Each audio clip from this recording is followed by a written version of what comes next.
How's it going, everyone, and welcome to the Ultimate Game Room. This is your host and creator, Jason Dixon, logging on. Previously, I did a story review on a true pioneer of 3D third-person survival gaming, Alone in the Dark from 1992. And Alone in the Dark was a true groundbreaking masterpiece. Then not too long ago, I did the follow-up, Alone in the Dark 2, which was still a good sequel, just doesn't meet the expectations of survival horror as the first game did. But now, it's time to conclude the 3D polygon trilogy with the third installment, to see what expectations this one has to meet when comparing it to the previous two installments. Alone in the Dark 3.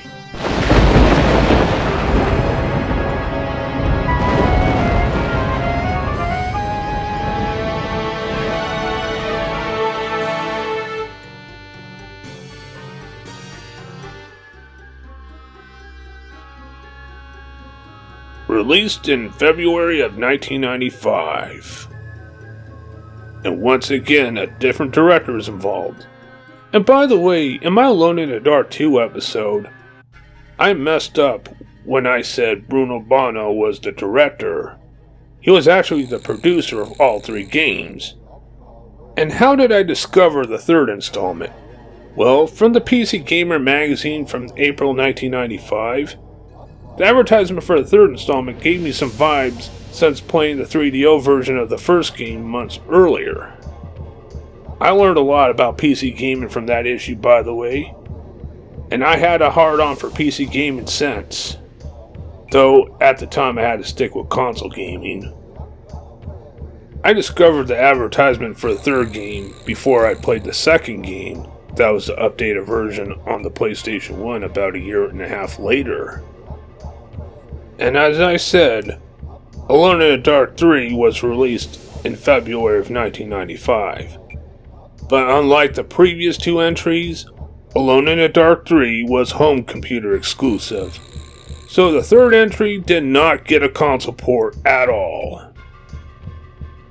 However, the third installment almost did get a 3DO console release, but unfortunately it was scrapped, which was a bummer. I mean, it would be nice for the console to have the whole trilogy. Even if the console versions doesn't meet the PC standards, it would still be neat. Now I would like to stress out again, just like near the end of the last episode, why did the second game get an updated console treatment for future consoles, and why wasn't the first game or the third game given the same treatment? Never mind. Let's talk about the console ports at the end. Let's move on with the third game. Now, what am I up to in this adventure? Or should I say, what's our Carby up to in this adventure? Especially after surviving the two cases that involves supernatural curses. What does the next case have in store for this supernatural private eye? Well, let's first examine the cover for Alone in Dark 3. As you can see, the setting looks like a deserted town, outside of a saloon and near a mine entrance. You see a cowboy character holding a lantern, again I'm assuming that's Carnby, looking at the dark skies and seeing a terrifying outlaw ghost, as well as a vicious cougar on the left side of the sky. Throughout the time, I didn't know what to make of this advertisement that's in the PC Gamer magazine, with the exception of it being involved in the western town. Either way, it looked pretty damn awesome. As well as I should be expecting to be in for a big surprise before I ever played the game. What can I say?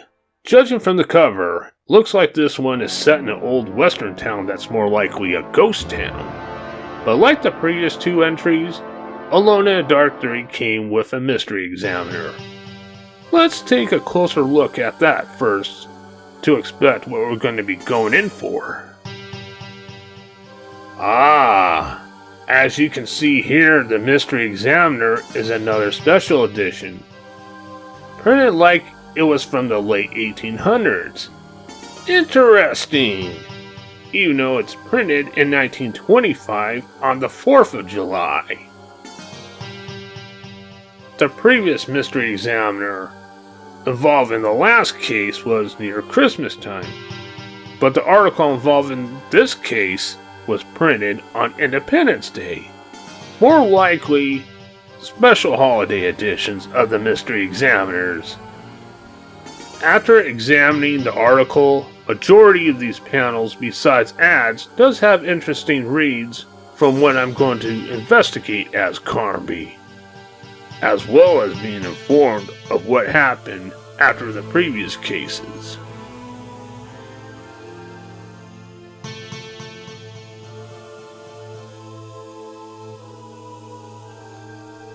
Let's dive into this article more. This time I think we should examine the main article first. The Curse of the Fields of Braves by the chief editor, William J. Herbert. According to this article, there were certain conflicts involving a film crew that was trying to film a Western action drama, The Last Ranger, to the point where they secretly moved to a place called Slaughter Gulch, a haunting ghost town in the Mojave Desert, and technically the film crew were chased by a curse.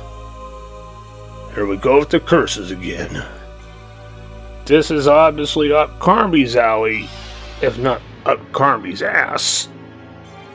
Many believe that the curse was so strong that it contributed to fires, possibly internal sabotages that leads to events such as arson. To our readers and from our writers, it's also possible that these investors are making the motive sound like revenge of any kind, or possibly for the insurance money, since they were obviously on a strict budget and limited timing for the film.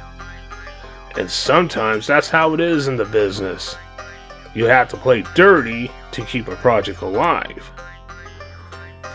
But I don't think revenge or fraud or any dirty tactics of these sabotages was the case surrounding the foul play. However, the film crew kept going to other locations until they landed in Slaughter Gulch, and suddenly disappeared all of a sudden.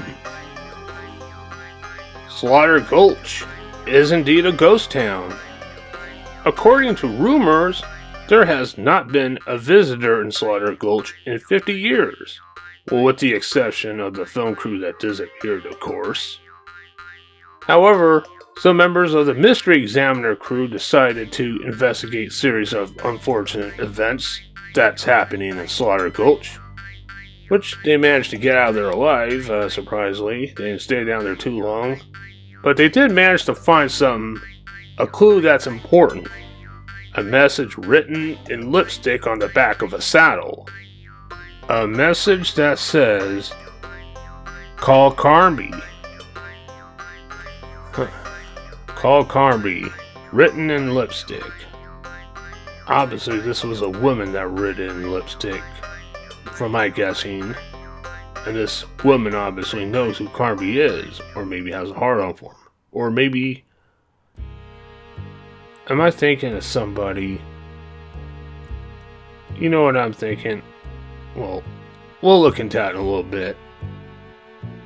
Well, when it comes to ghosts and spirits as well as being fearless, especially after the two most macabre cases that the Mystery Examiner ever printed, which was Dersetto and Hell's Kitchen, then Edward Carby is the man for the job. No questions about it.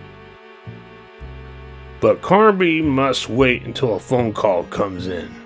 Until then, let's examine the other panels in this Mystery Examiner.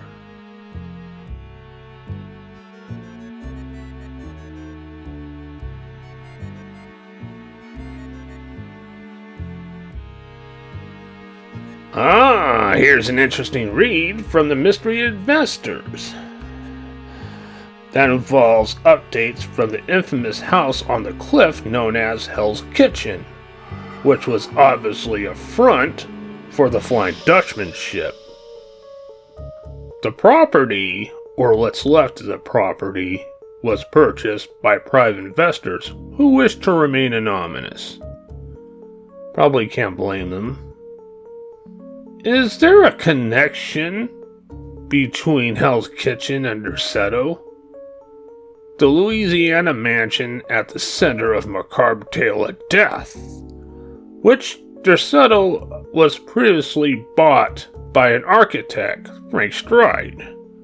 But obviously it turns out that Stride and his father committed suicide. Derceto then was purchased by William and Wilma Bates, a couple from the West Coast, to open a nearby hotel. Bates. Hotel.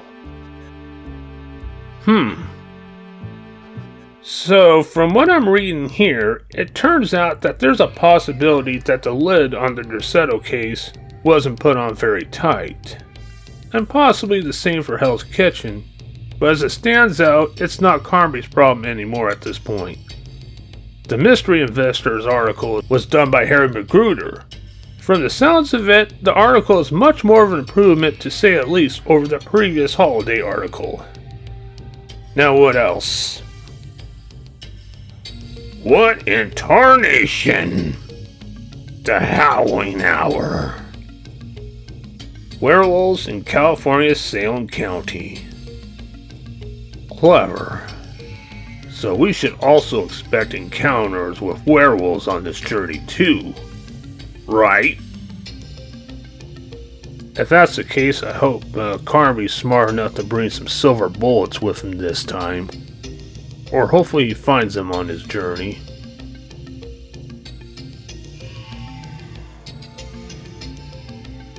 Now here's a little interesting update from the last case.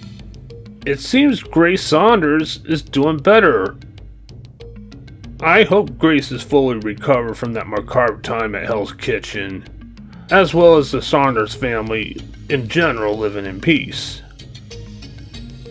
Grace was indeed a brave little girl, who also helped me throughout the rest of the case after I rescued her. She definitely deserves better. And also not to forget to mention Carby's partner and friend who risked his life during that horrible event, Ted Stryker. May he rest in peace. There are more interesting articles as well as advertisement that mainly focuses on events connected to the Wild West, and I'm pretty sure everything that's connected to the Wild West is connected to the case I'm currently working on. And that's my main focus, is what's surrounding the case in the Wild West. Now I think it's time we get down to business to see what's ahead of us. A missing film crew from a ghost town of Slaughter Gulch. Only piece of evidence found was written in lipstick on the back of a saddle saying, "Call Carby." Edward Carby. Obviously who wrote this knows who Carby is, and since it was written in lipstick, I'm assuming it's a woman. Which reminds me, I wonder if any lipstick from Tiffany is missing. You don't have any missing lipstick now, do you, baby? I guess she doesn't. Well, anyway, let's move on to this adventure. Start up the game and see if Carby gets a phone call.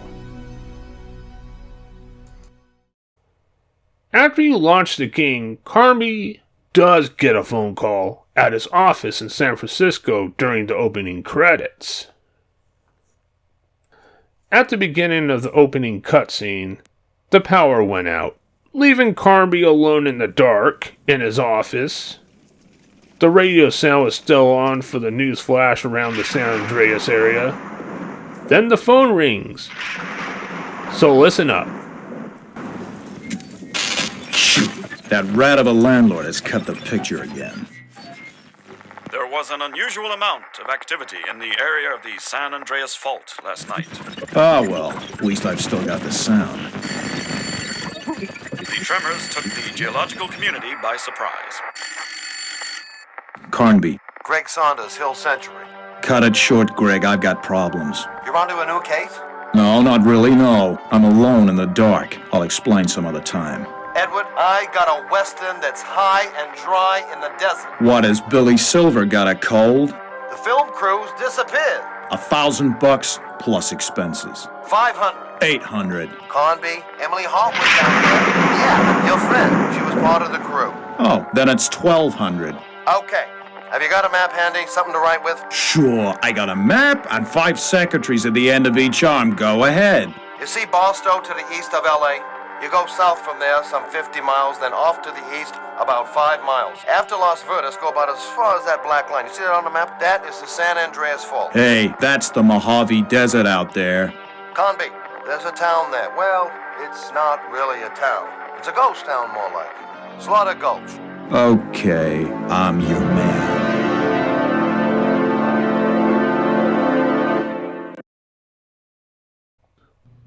So I guess the phone call in his office came 2 days before the 4th. And then Carby went down to the Slaughter's Gulch the next day. 7 months since the last case.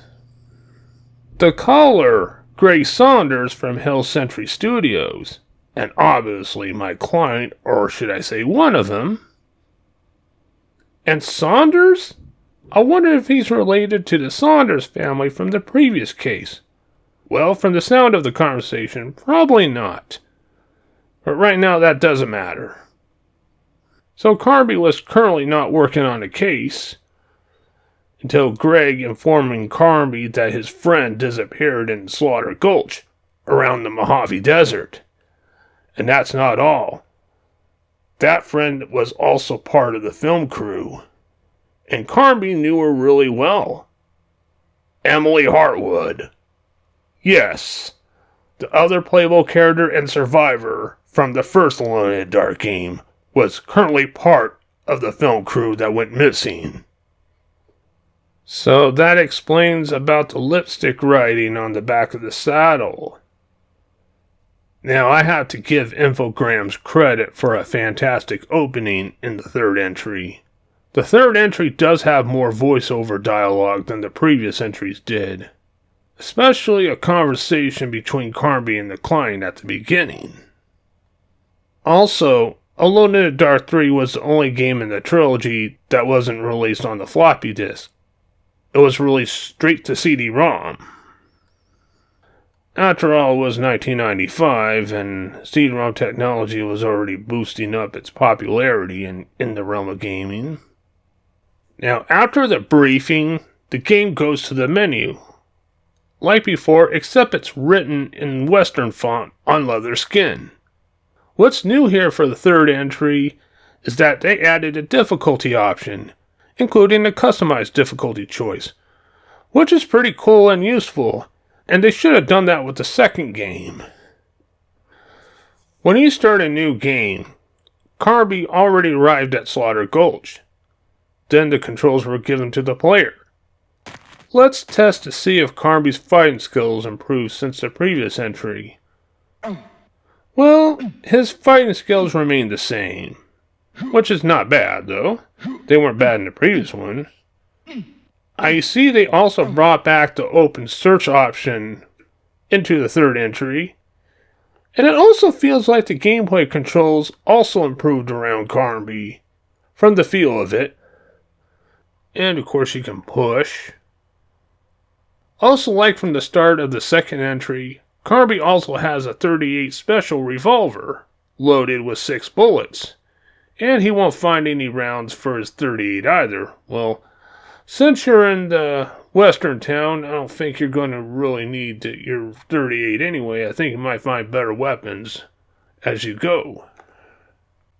Okay, well, since we arrived at Slaughter Gulch, time to get busy. First thing Carby does is cross the bridge. which turns out to be an ambush. Well, kinda.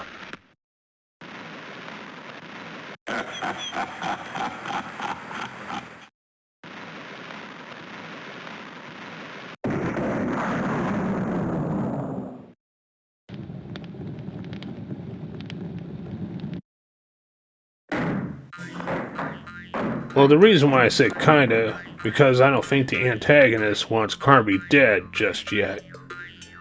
Some welcoming community.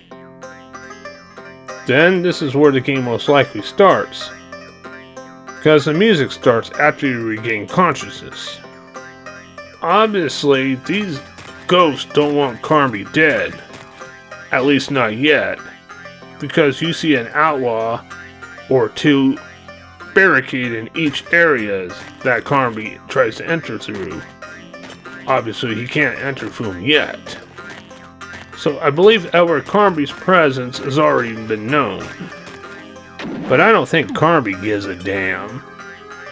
And by the way, Alone in the Dark 3 has more cutscenes after you die, or get defeated. Depending on how you die or where you die, they will differ as you advance. And also when Carby dies in this one, he doesn't have the same scream or yell from the first two games. He just makes a sound like this, ooh, when he dies. I don't know what the point of that is, but...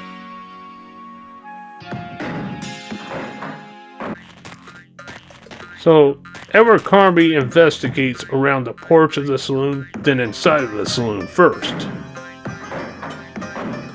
Inside the saloon, you will find a film generator that uses gas. You get to see a scene from The Last Ranger when the leading man falls off the horse.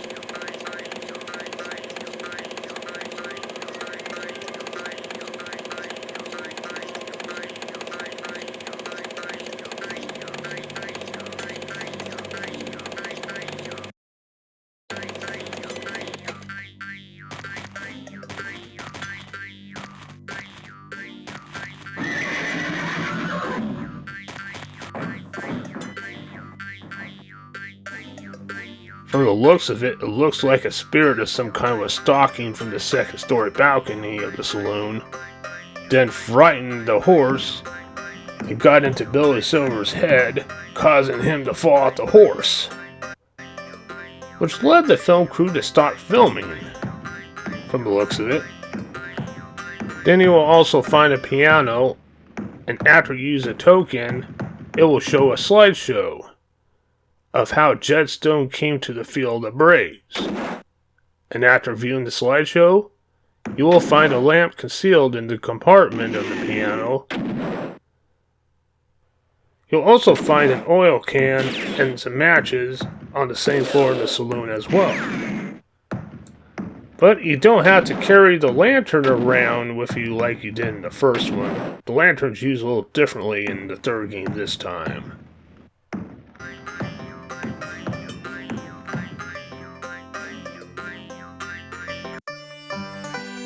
Jetstone came to the field of Braves. Buried his hands in Mojave graves. He found himself a golden bird. And soon the wind done spread the word.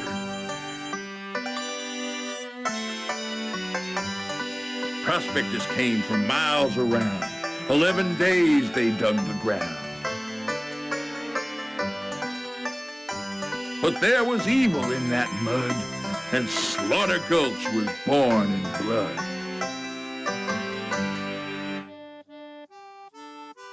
The whiskey seller, he came too, and hid his liquor out of view.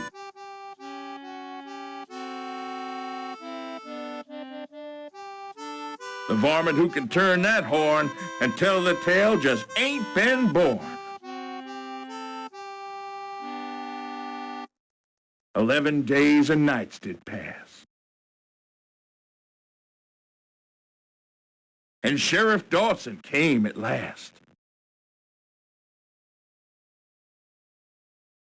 He swore his band of lawless men would follow Stone until the end.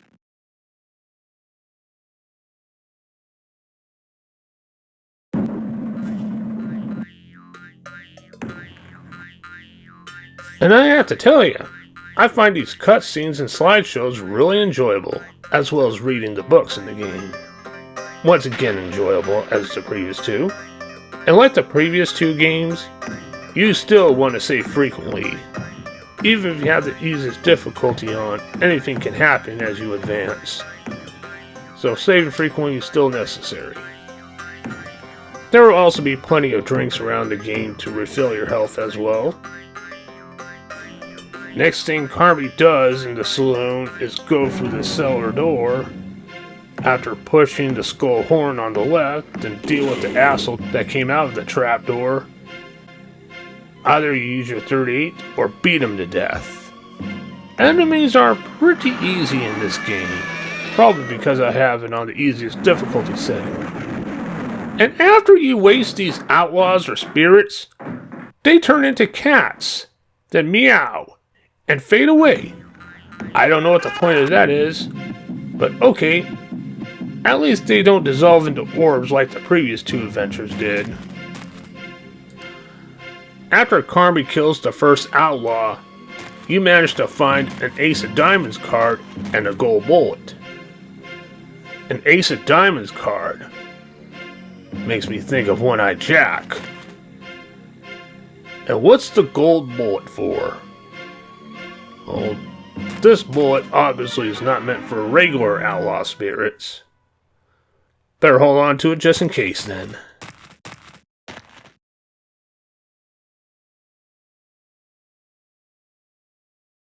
Burris, you old varmint, get through the barrel and bring a bottle to my cell.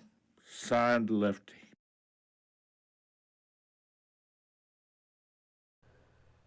Anyway, Carby next enters the trapdoor to the wine cellar, where he needs to use his lamp to see down there.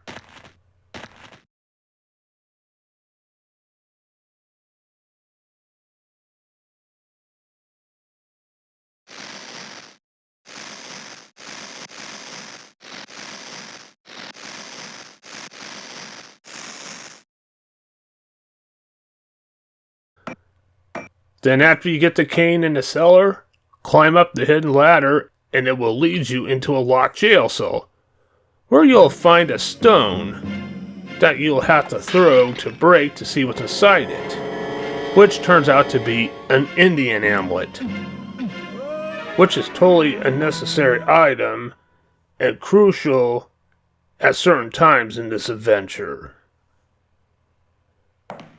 Then you will see a cell door key on the opposite side of the cell door, which you can use the cane that you got from the cellar to get the keys and let yourself out through that cell door.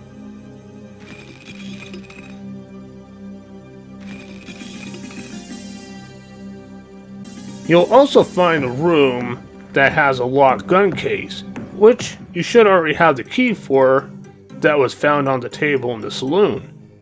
After you unlock the case, you will acquire the Winchester rifle, which is practically the best gun in this game. In the same room, you'll also find bullets for the Winchester and the sheriff's badge. What am I going to use this badge for? Does that make me immune to spirits? It's used for something else. Also in the same room, there are 3 wanted posters you should examine.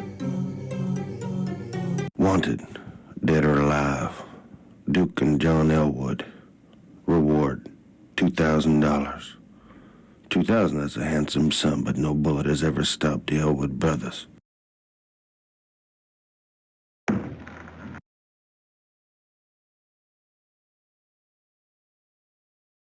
Wanted dead, Lai Tung, alias Cobra. Reward, $300. Careful, that Sam Yap man already escaped twice by putting a 30-30 bullet in the lock of his cell door and hitting it with the side of his hand.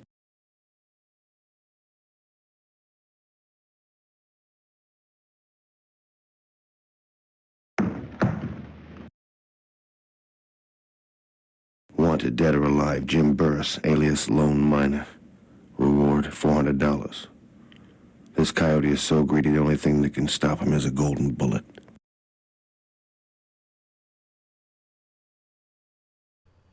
crazy individuals from those examined wanted posters.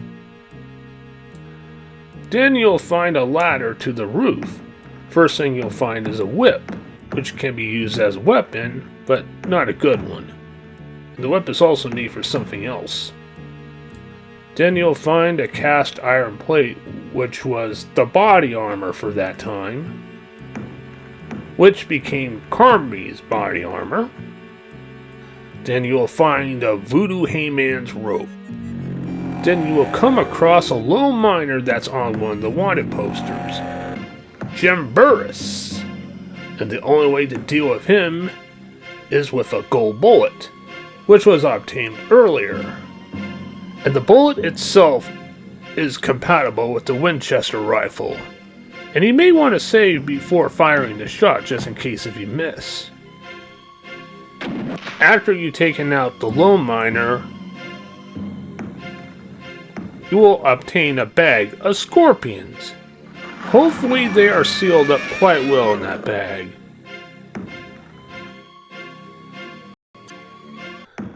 In the next area, you'll also find a Gatling gun, but with limited ammo that's loaded into the gun. However, you'll also find a shotgun, but with no ammo. It's possible that the difficulty setting I have it on may vary too. The Gatling gun would have been the best weapon, but it has limited ammo. But Winchester has plenty of ammo laying around, so that's obviously the best weapon in the game. But still, use your ammo wisely. The next encounter that Carby will have on this roof is in that room with the school that will put a voodoo spell on you, that he'll have Carby hanging from an invisible noose. It's a good thing that I have this voodoo hangman's rope so I can encounter the spell. Then he'll hang from the rope and fall down into the trapdoor. Then the next thing you do is pour the bag of scorpions down there and close the door up. Then after that, I find a stick of dynamite with no fuse.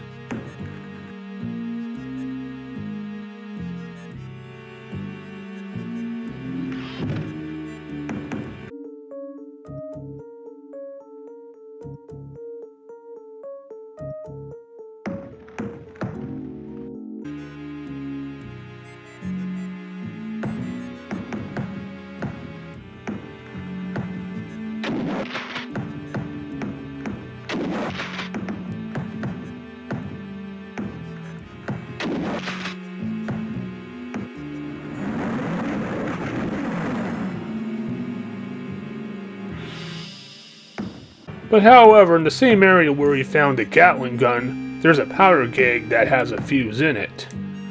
So you take the fuse and combine the dynamite and the fuse together to turn it into an actual dynamite.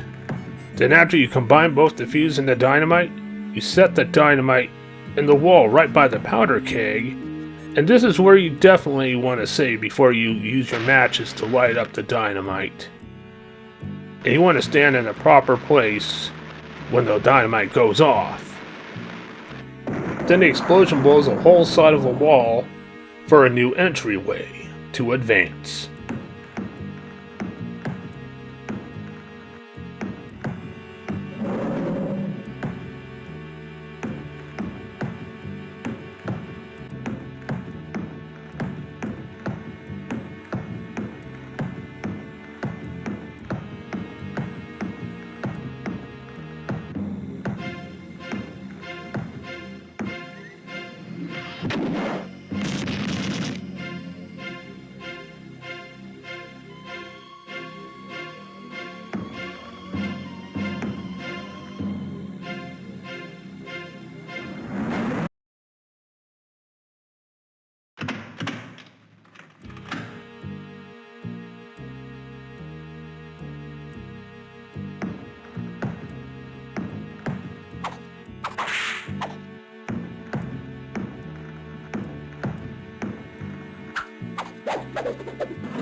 Then after dealing with the next big part of the roof, Carby then sees a bridge where he has to jump over the gap from the roof into the window of the second-story hotel lobby.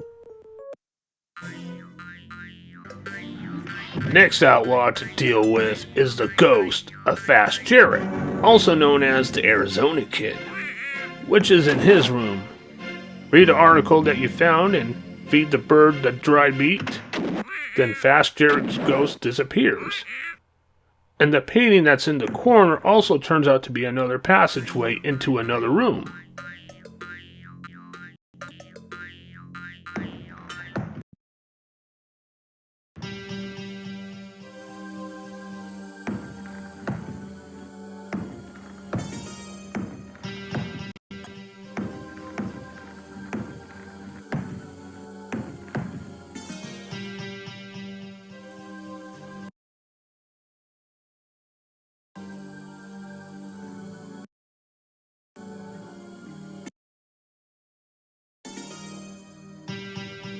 In one room, you will also find Emily Hartwood's diary, starting from June 21st and ending on July 3rd, which July 3rd is the present day. Let's read Emily's diary or journal. Hopefully she left some clues or some notes that I can try to find any leads on where she is. June 21st. Hollywood stars are such spoiled brats. Today I learned that Billy Silver demanded to be paid by Hill Century in gold ingots. Wow, what a douchebag this Billy Silver dude is.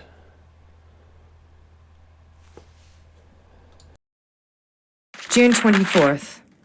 The San Andreas Fault slipped, producing an earthquake towards the end of the evening, as Brett Samuels was dismantling the projector near the ravine. May God have pity on his soul. In all my life, I have never heard such a scream.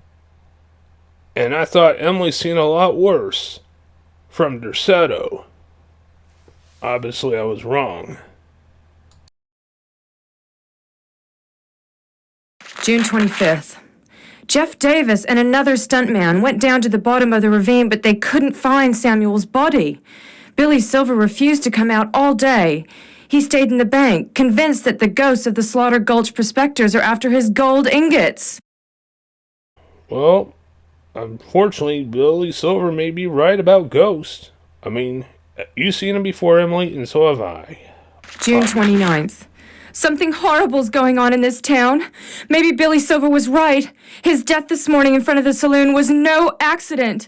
We all saw that thing jump off the balcony and stick its fingers in his head. So it was no accident. Billy Silver obviously died when he fell off the horse. July 3rd. I'm now alone in this town, with Morrison the gunsmith, who's hiding God knows where. The others are all dead.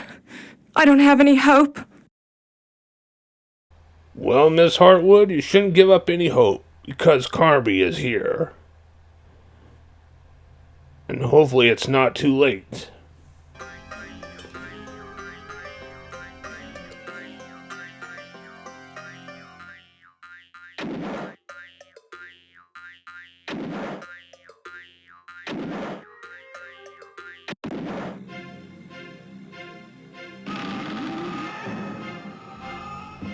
Haha, dumbass.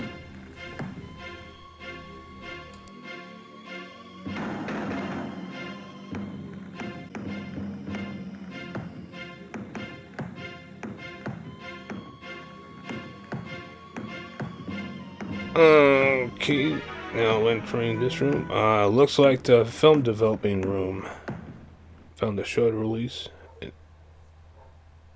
Reading the instruction sheet. Getting a flask.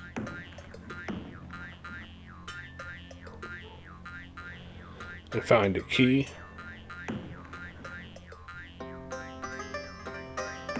Okay, let's inspect these pictures here.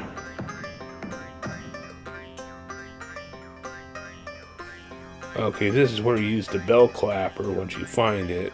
You enter that door. And there's another picture here. Wait a minute. Wait a minute. That looks familiar. I've seen that picture before.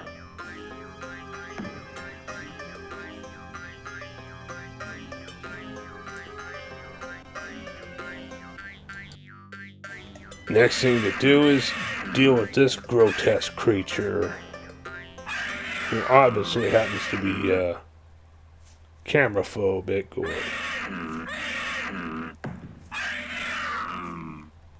camera shy or flash phobic or whatever the word is. Basically, if you take a picture of him, he disappears.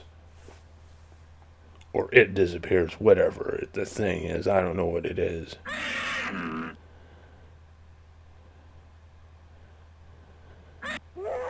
There we go.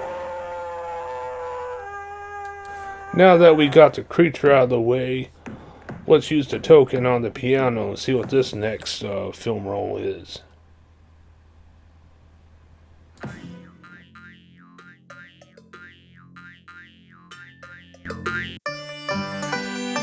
With winter came another man. He told Jed Stone about his plan.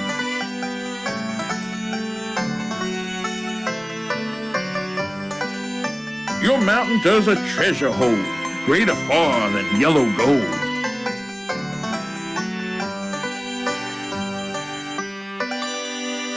In spring the convicts came to town, compelled to dig below the sacred ground.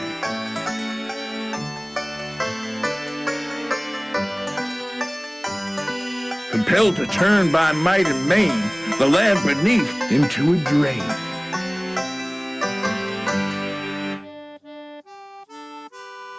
Jed Stone's next consideration was to build a railroad station.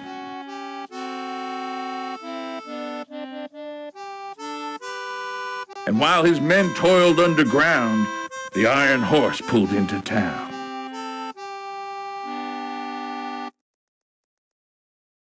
The company must realize that Slaughter Gulch is paradise.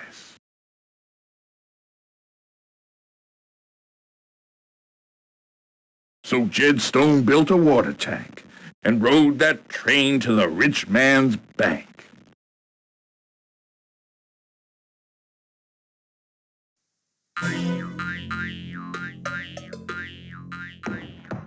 Interesting.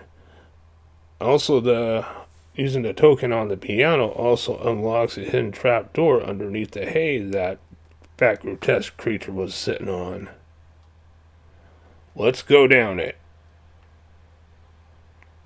First of all, see what's behind the door. Obviously, no use.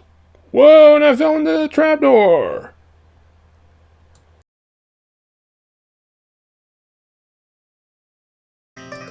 Carby enters the hidden gap in the floor of the playroom that enters into the cave where I need to use my lantern. For the last time, I think, for this adventure. Run to the next area to avoid dealing with these bats. Then the next thing you do is a pillar-to-pillar jump. Sounds familiar, right? This is where the jump option becomes available for just that time. And just like the last few times, you definitely want to save each time before jumping one platform to another. Because it can be a chore, just like the last time.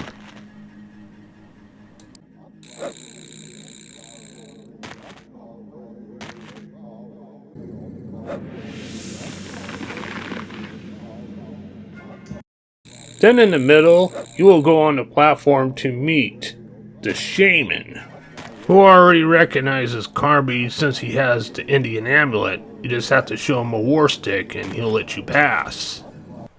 And from there on, with the pillars, they become more of a puzzle. You have to jump on a certain one in order until the last pillar you can reach to. Then use the amulet for the last pillar to have the shaman help you get over to the other side where you need to go, which gets Carby into the foyer of the town hall.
Now entering the library. The source of information will be found on these bookshelves or anywhere in the room. A white book? That's what it is, just a white book. And I just found another book that's something to do with this other white book. Traditions and Customs of the Navajo by Colonel Walker. A man called Prext would appear to be the author of a blasphemous work entitled White Book. The book is said to have been written in an ink which is at first invisible. I have heard that by firelight Prext chanted impious incantations to his faithful before indulging in unholy acts. Pricks? You mean Ezekiel Pricks? And of course there's also the trick to reading this white book.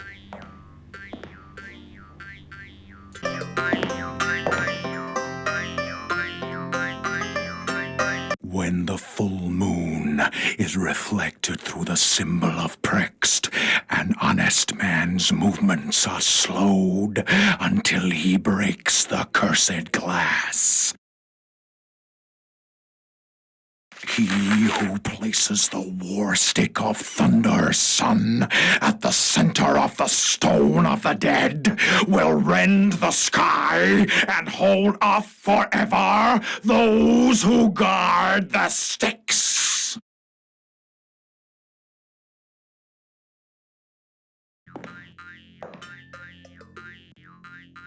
Interesting to know. I guess that settles for the library.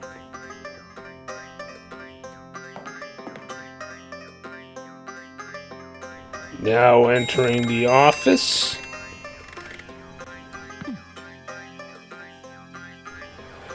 Oh, what the hell?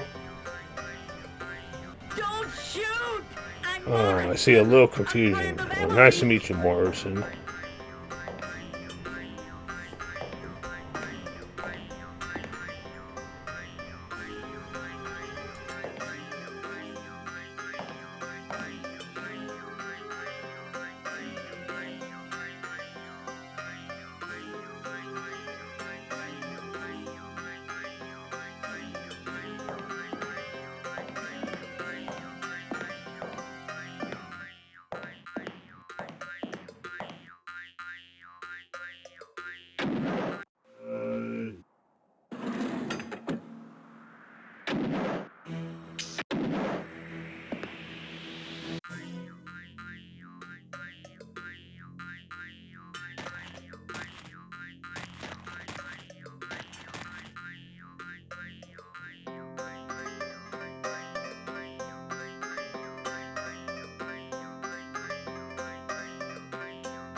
Put the war stick right in the center of the stone to get rid of these asshole undertakers.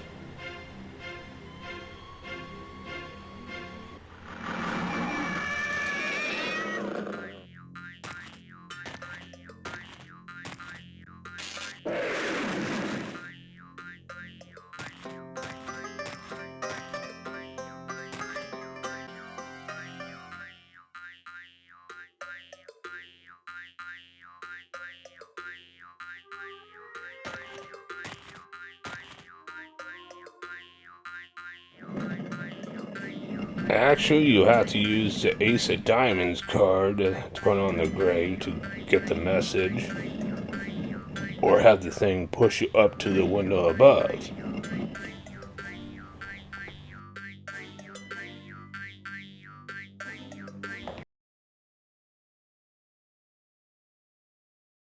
I'll be back.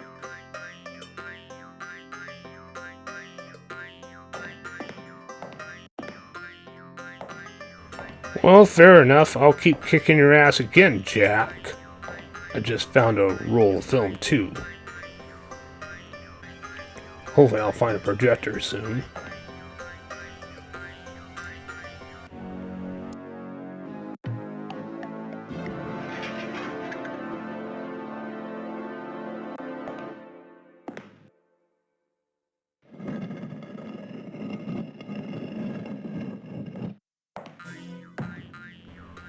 I just now unlocked another playroom, and there's also another door behind there too.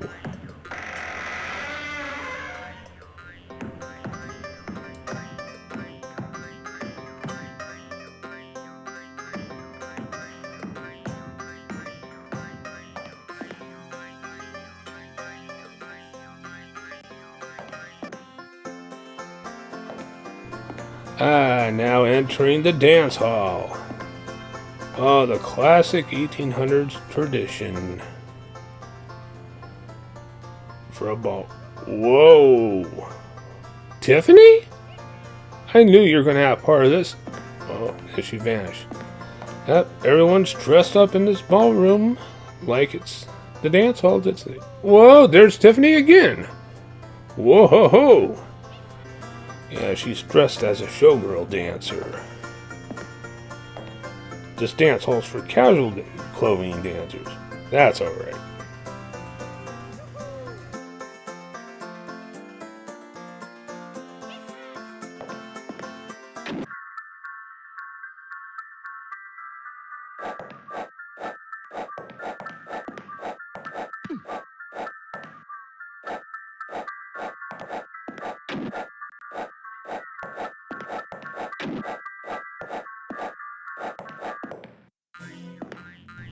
Now a traditional way of unlocking a door. One of the rare ones, a 30-30 bullet with a hammer.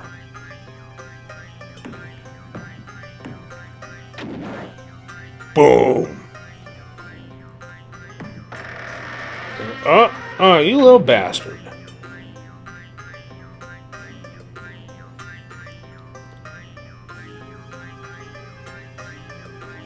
Yeah, where is this? There he is. Take that, motherfucker. Oh. You little rent.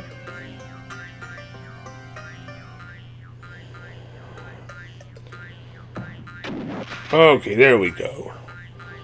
Sayonara.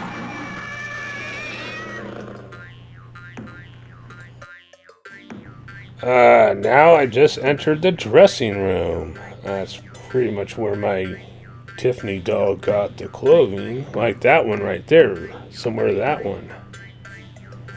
Well, except I saw her dancing in a similar costume with different colors. A masking cap, a map, and a light bulb.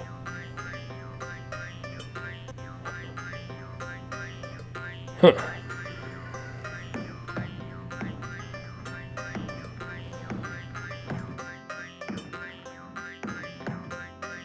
A mounting cable. I see it's broken, but it can get fixed. Let's see what we gotta do here. Guitar string.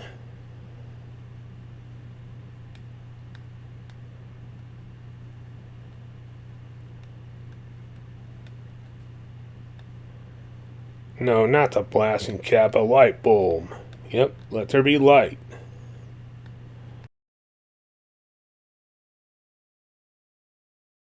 Alright, now let's roll the damn film and see what's on this. That's Emily. That's Jeff Stone. The hell? The hell is that? I'll get you, Carby. Obviously, this is a message to me.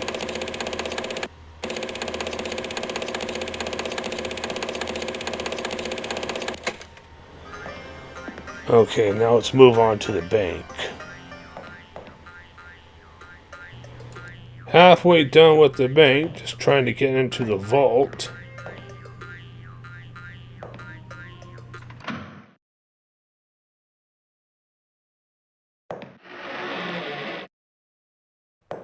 After you unlock the safe, you will see the bank mutant teller come out of the vault to attack you and remove the Indian amulet from you, which you must kill the mutant and get the amulet back ASAP. Yeah, take that, you son of a bitch. Then inside the safe, you will find the Hill Sentry's money, which for some reason it cannot be opened by Carby. But then again it can, but you don't really want to do that. But that's not really a huge deal at the moment because the money's not for Carby anyway, but it's actually an important piece of evidence, or may need it for different purposes. Then after you're done with everything in those rooms, you must climb out through the window from the bank and glide down the pole into the general store near the railroad.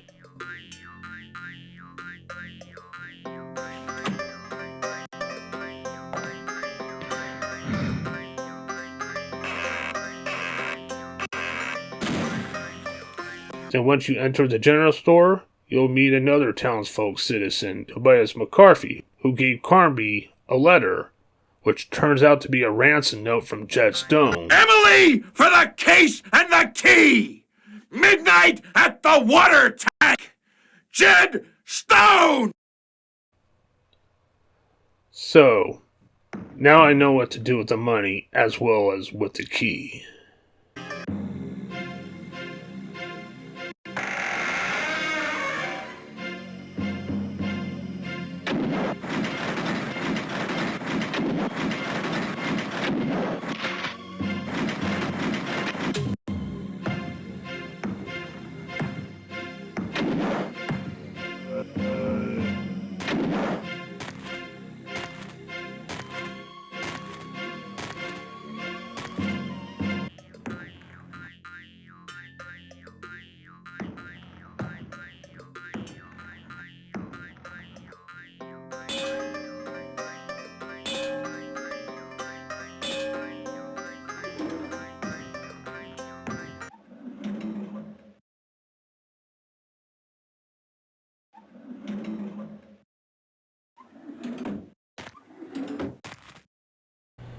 I see an empty grave over here.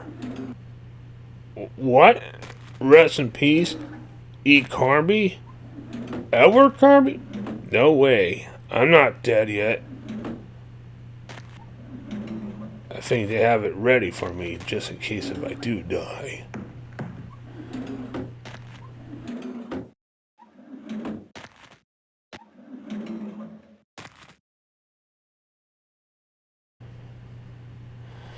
Alright, now try to blow up a place now.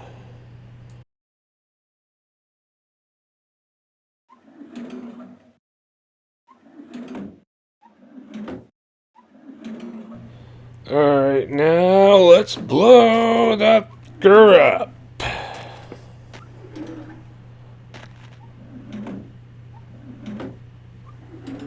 Boom!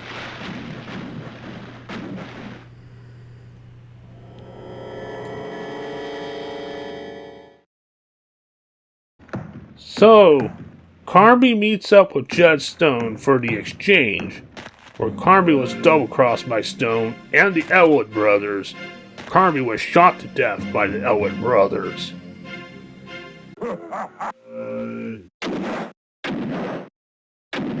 Carby dead? No way!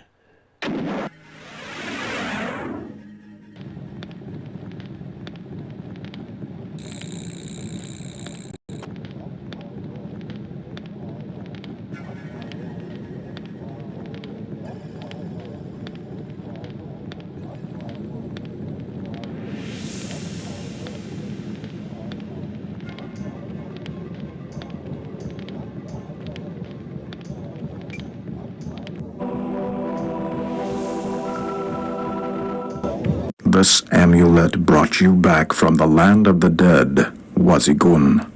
But there is a task you must accomplish before you can attain human form.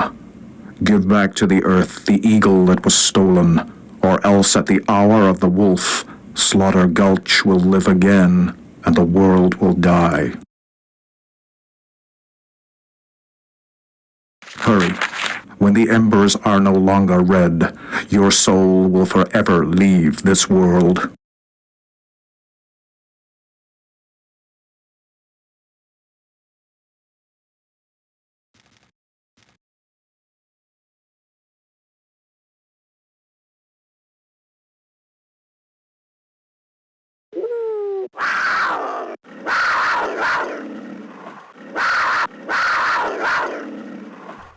Well, from the looks of it, it looks like Carby did get shot to death. But thanks to the amulet, the shaman resurrects Carby as a mountain lion. A cougar for the time being. And the Indian ghost gives him a task to retrieve the golden bird that was stolen by Jeff Stone to prevent a catastrophe. Werewolves, to be exact. So I guess werewolves do exist in these parts in Slaughter Gulch. But Carby in cougar form must eliminate them. And in order to do that, as a cougar, you must have a combination of tar and silver salts at your feet to fend them off.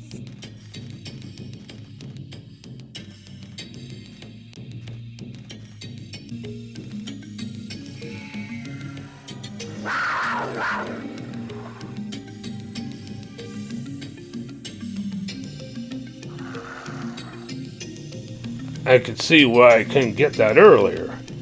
It's quite rewarding to play as a cougar. I mean, it feels like you're playing a different character in this game, even though you're actually only playing Carby, but you're playing Carby in two different forms. I'm getting some tar, so I can get some silver on the tar, so I can fight off those werewolves.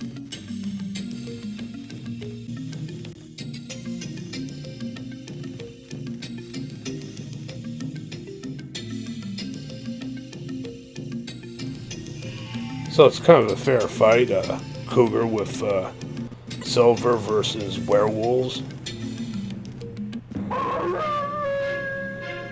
Oh, here they come now.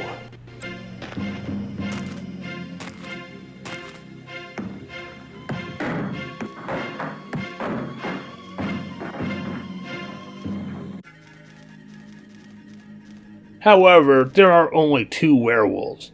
And they are the average size of a regular wolf, as well as a cougar. And after you defeat the werewolves, they will turn into zombie human forms, then turn to cats, and then vanish. Like regular enemies for that part. You know, I actually find it really awesome that you can be a form of an animal, such as a cougar. It may be for a limited time, but a unique experience. When I first seen the cougar in the advertisement, as well as the cover, about 3 decades ago, I thought Carby was going to deal with the cougar. Now it kind of makes sense why the cougar's on the cover, because the cougar is practically a playable character as another form of Carby. And by the way, you don't get to play any other characters in this adventure, or any other forms. Just Carby, either human form or cougar form. Majority of the game you'll be playing as a human form. Even though Emily Hartwood makes a return in this game, but she's not as a playable character, but still part of the main storyline. Now moving on. After you retrieved the golden bird and dealt with the werewolves, you must bring the golden bird back to the shaman's shrine. Then Carby gets reincarnated back into his human form and rise from his own grave that those assholes created.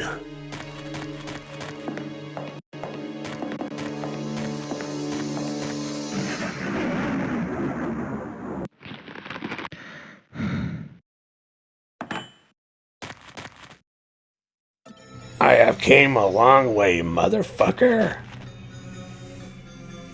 When Carby gets resurrected, the crooked sheriff gets spooked and ran.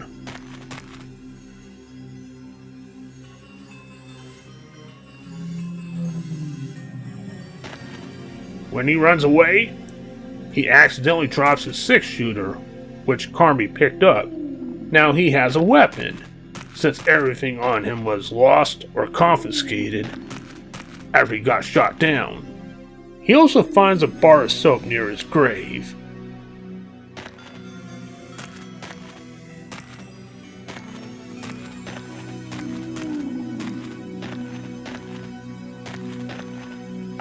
Hey, you. Next thing Carby does is go back to the water tower where he meets a cowboy doppelganger, which he has to drop his pistol and shake his doppelganger's hand.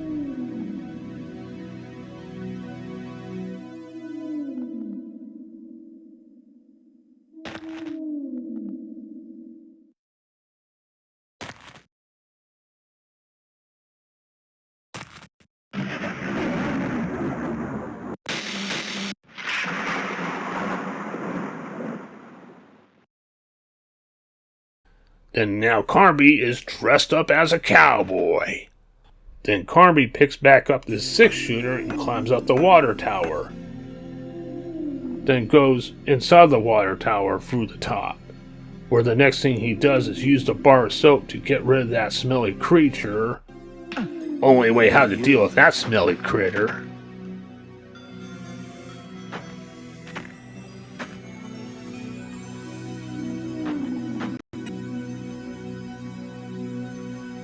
Then picks up the metallic brush and use the brush to open the hidden trap door that's in the water tower, which leads to the entrance of the mountain caves.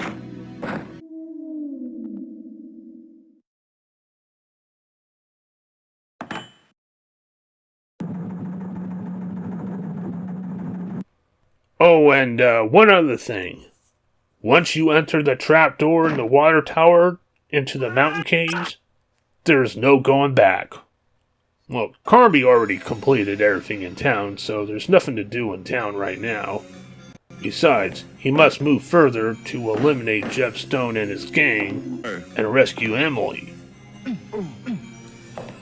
Now that we're done in the town, we just entered the caves. We will totally expect brute force ghouls, mine ghouls, and other creatures in the caves, as well as more puzzles. By the way, the 6-shooter you obtain, just like the 38, it's limited, no extra ammo. Well, I know, that sucks.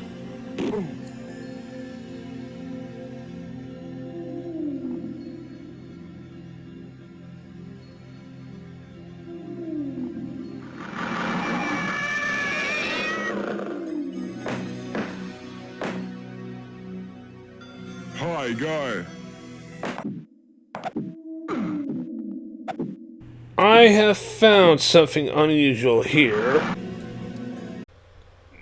Now, here's something that I found from a Scorch book written by Don Fernando, who happens to be Judge Stone's legal guardian. I am now convinced that he whom I protect, fruit of the union between a certain Prex with Jarrett. God knows what happened to Stone's adoptive parents. I pray that Jay will follow in the footsteps of his mother and... So, Father Don Fernando took in Jet Stone when he was an orphan. Fernando believed that Elizabeth Jarrett and Ezekiel Priggs were his biological parents. An antagonist from the first game and an antagonist from the second game. Now, I discovered in my previous case that the Flying Dutchman was connected with, in somewhat ways, with Ezekiel Priggs. But I didn't discover that Ezekiel Priggs and Elizabeth Jarrett as lovers. I thought Elizabeth Jarrett was romantically involved with One-Eyed Jack. But it seems that it turns out that the antagonist from the first game and one of the antagonists from the second game were lovers. and they brought up the antagonist that's in this adventure, Jeb Stone. And it turns out there was an actual connection with those two cases and this one. Obviously, they're both biological parents of Jed Stone. Well, it kind of makes sense because they all have the same thing in common. Ghost, black magic, spirits. So I see the pattern here. It also explains why Jed Stone wants Edward Carby dead, as well as Emily Hartwood, since she was involved with the first case. Jed Stone was using Emily Hartwood as bait to get Edward Carby in. So after all three of these cases were connected.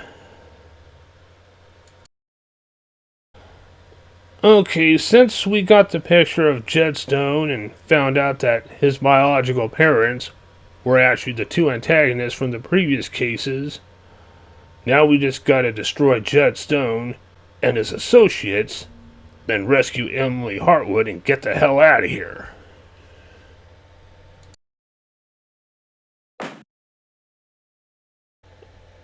Okay, now moving forward.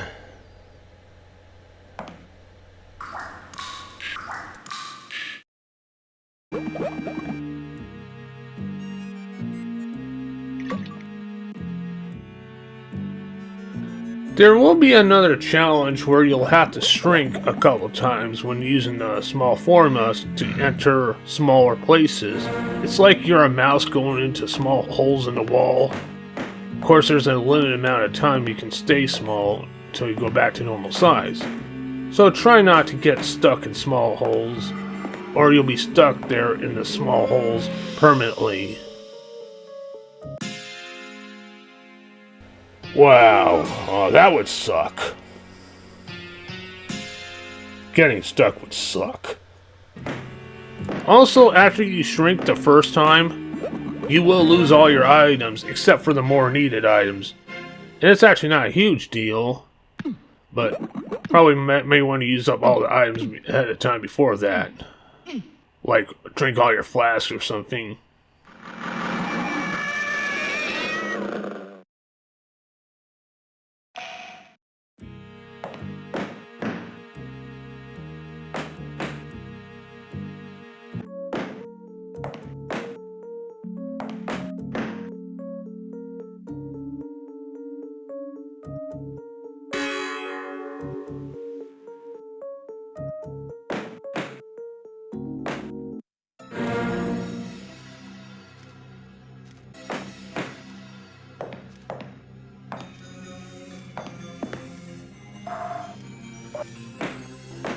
Now we gotta deal with this spider mutant thing here.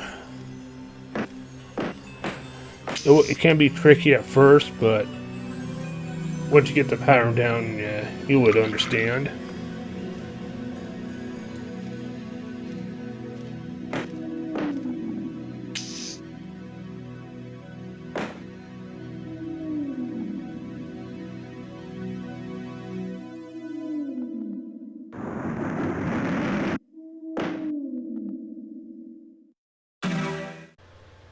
Yeah, I hate spiders too, especially jaywalking spiders.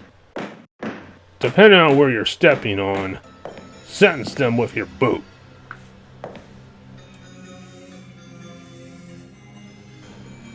Now that monotonous battle's over.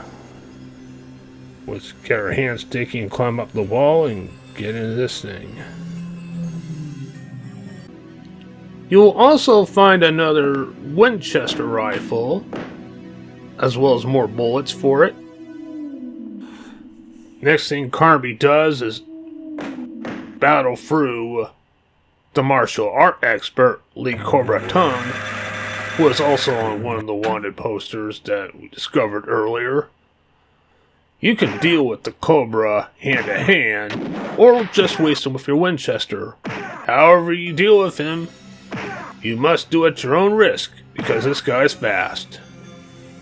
And of course you have to acquire the wig off him after you kill him, because you need it for later on.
Then Carnby enters the ritual chamber to find that Emily Hartwood's set up in a trap by Jet Stone. Now Carby must disarm the trap to save her.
So far, it seems like Emily's okay.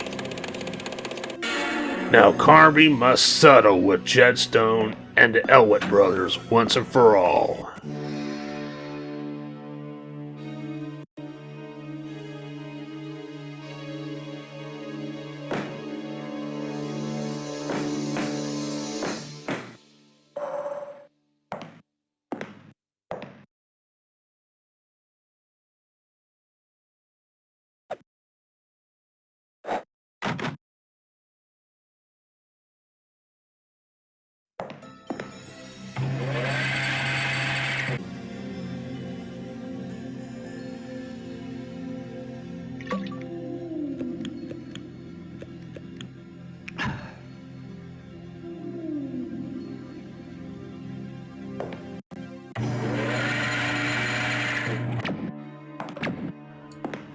Use the Evil One on the big Indian statue to destroy the Elwood brothers.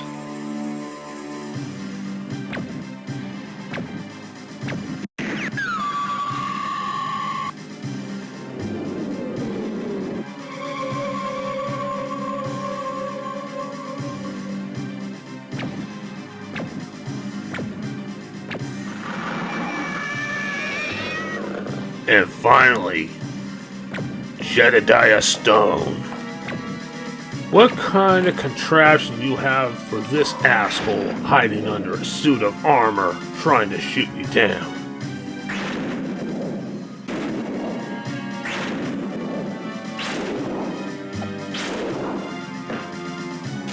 Electrocution, baby.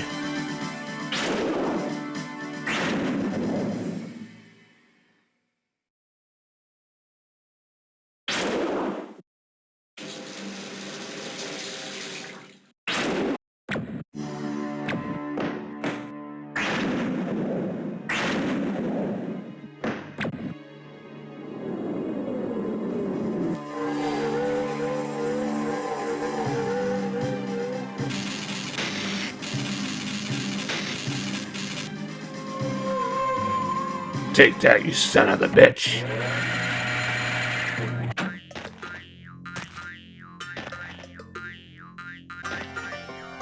Now that Jetstone and his pissant gang are no more, it's now time for Carby and Hartwood to escape on the train out of Slaughter Gulch. Now enjoy the final cutscene.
Unlike the first two entries, the third entry has ending credits, along with a pretty nice rock song during the credits. I'm glad they didn't add it in the middle of the game, but it's nice to add it at the end credits, which I believe the title is Rock in the Dark. I'm not sure who the composer is. I tried to do my research about it, but I couldn't find out who the composer is. If you know who the composer is, please do keep me posted. Like for future updates on this project, which probably might do future updates one day. However, I did decide to have the song muted to avoid copyright issues just in case, so. And sadly, it wasn't part of the soundtrack that GOG offered.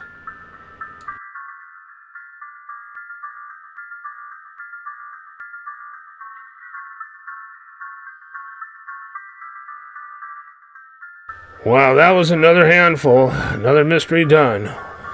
Whew! Ooh, after going from hell and back, I can use a drink.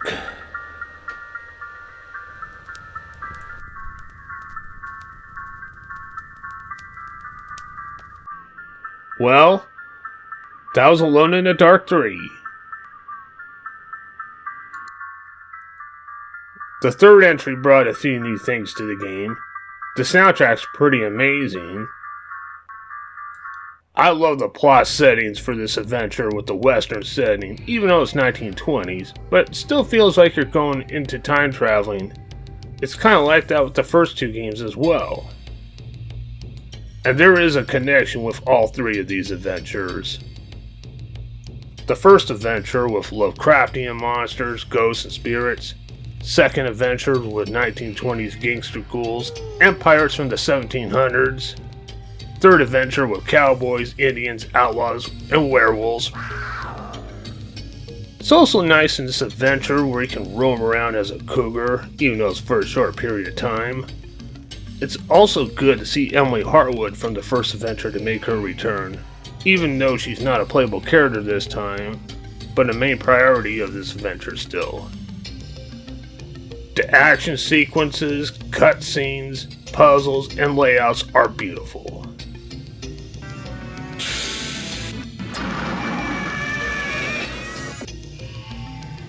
With the cutscenes in this game, the third entry makes this game look almost like a cinema at the same time.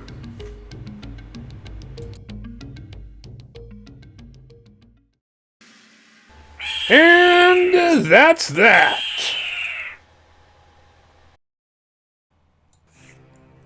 It would have been nice if Alone in the Dark 3 had a console release, but like I said earlier, there was a Nintendo 3DO console port. But it was 1995 and the third entry came out for home computers in 1995, and the 3DO console was not getting much recognition, and the console market was focusing more on the upcoming CD-ROM consoles like the Sega Saturn and the Sony PlayStation. So obviously, the 3DO console was slowly on its way out at the time, where they had to cancel the port. Yeah, which is a bummer because the 3DO almost had the whole trilogy. Not it would be any better than the PC version, but still be an awesome alternative. Now I like to bring my disappointments when it comes to console ports back into this equation. If the 3DO console didn't get the third game, then they could have released the third game on the other CD-ROM consoles, the PlayStation and the Saturn, especially if they had the second entry on there. Why the hell couldn't they give the same treatment for the third entry? In fact, they should have also done it for the first game as well. And like I said before, the third game is the only Alone in the Dark game out of the trilogy that didn't get a console release. And even if it did, I'm sure it couldn't outrank the home computer version anyway. But still be a nice alternative, especially for gamers who are limited to consoles back then like me. Alone in the Dark 3 is indeed better than the second game. The second game felt more like a Monkey Island adventure than it did a survival horror adventure when comparing that one to the first game. But the third game pretty much brought back all of that survival horror twist that the first game had. Well, I wouldn't exactly say 100%, but close. Except you're not in some kind of a haunted mansion, you're in a haunted ghost town of the Wild West. Now the third entry may be better than the second entry, and the third entry does meet its expectations with the first game, but the third game does not have all that survival horror charm as the first game did. So overall, the first Alone in the Dark game is the winner out of the trilogy. But regardless, I love the whole trilogy that Infogrames put it out for us. And without the Alone in the Dark games, there wouldn't be games like Resident Evil or Silent Hill.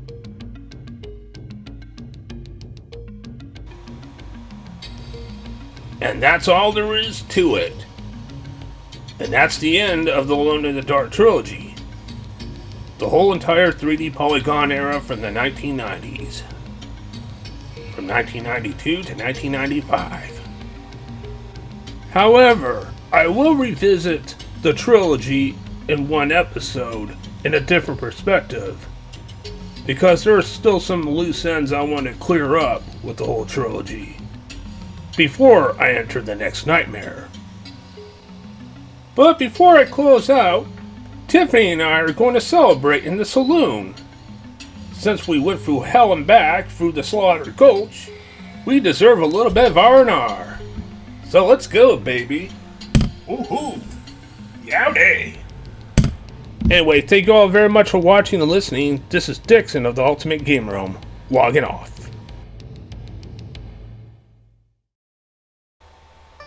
But stick around for a minute or two so you can enjoy the celebration with us together. Come on, baby, let's hit the show on the road. Howdy!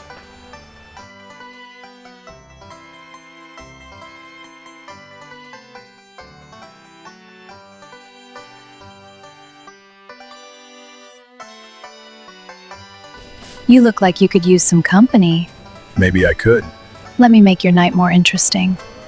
What's a handsome cowboy like you doing all alone? Just enjoying the view. Care for a sip? I'd love one. This looks good. Mind if I try?